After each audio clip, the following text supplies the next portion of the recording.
Hello everybody, my name is Tanca Atayacar and today I'll be talking about how to set up covert channels using ICMP echo payloads. So ICMP stands for Internet Control Message Protocol, which is a layer 3 protocol in the OSI layered definition.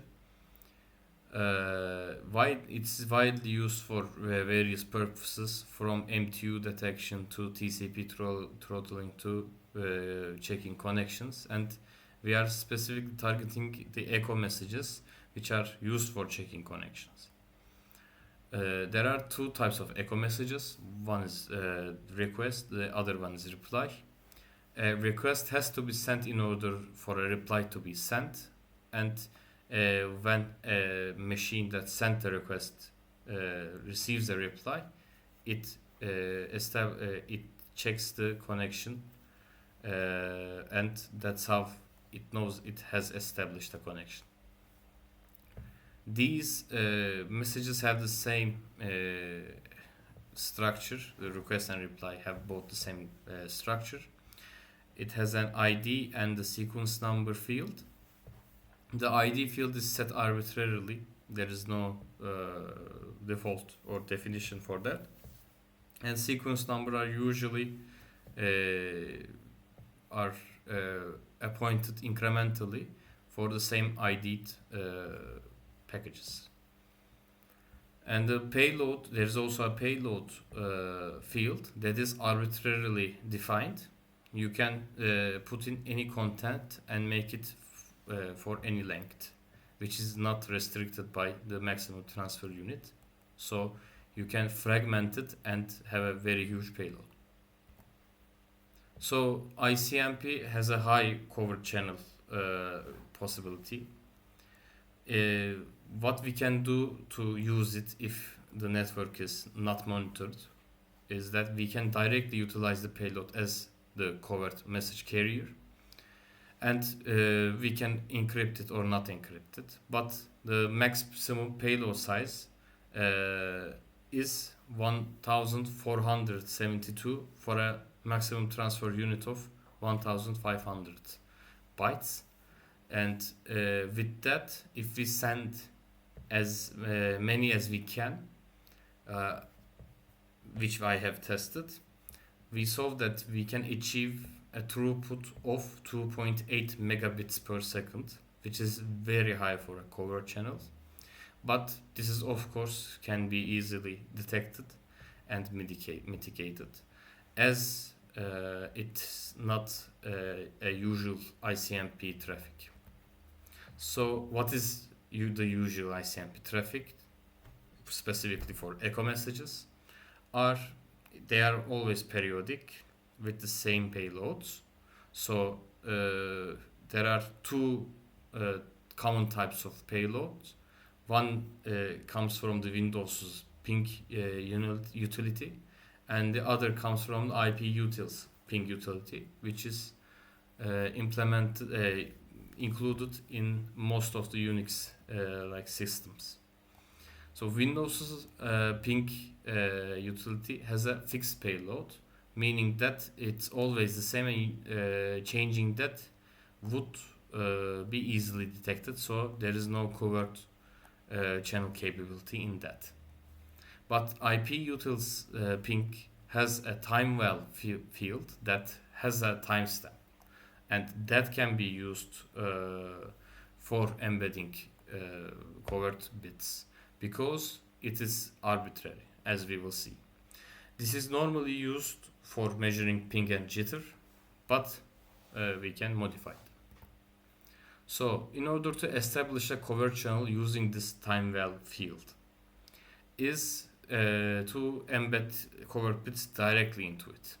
It's a 16-byte field, 8 bytes of which is seconds, and 8 byte of which is microseconds. So microseconds can be a maximum of just under a million. So this gives us roughly 20 bits of embedded information possibility. And seconds field can be embedded up to the full 8 bytes, so 64 bits. and this gives us 84 bits of total covert message possibility per packet. Of course, this is not. This still can be detected and prevented.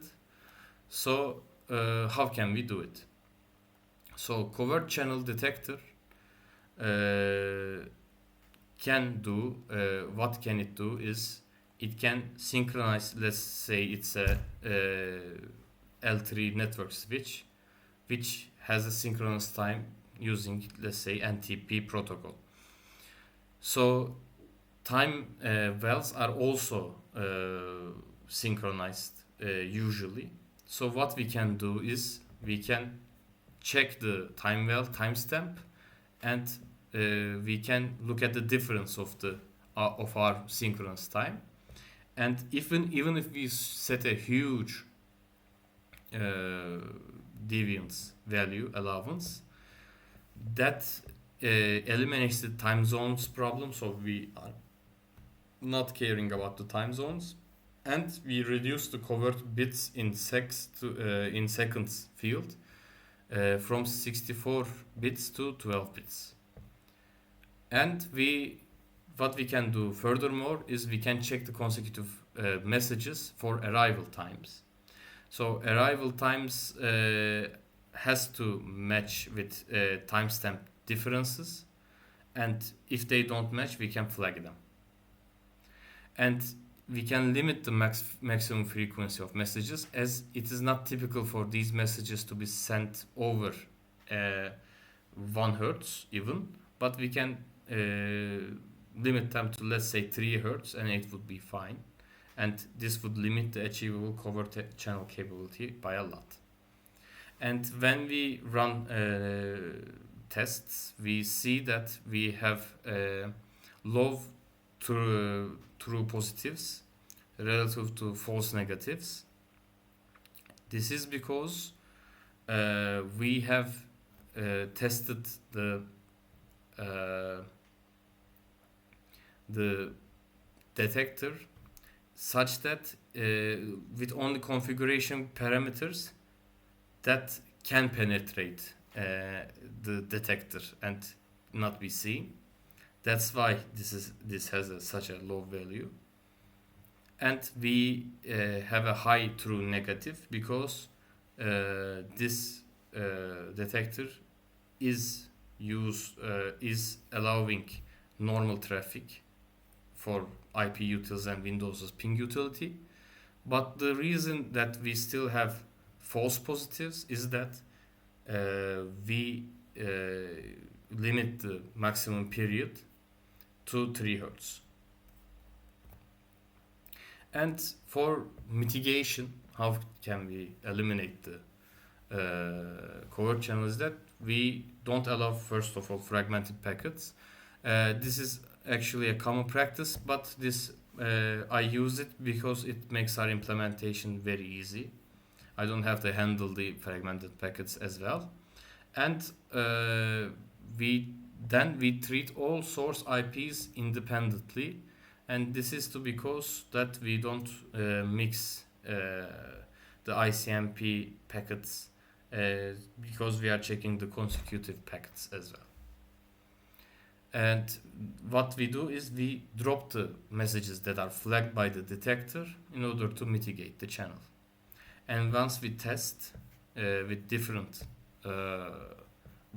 configuration parameters, we change the covert bits that are embedded in the microseconds field. We don't embed any bits to seconds field, and we change the intervals that we send. Because we limited it to 3 hertz, we see that there is no the bit rate the achieved bandwidth highly reduces when we go lower than 3 hertz, but right at the edge we achieve our maximum achieved bandwidth at 14 bits that are embedded in the covert message, and we achieve close to 43 bits per second capability. Thank you for listening.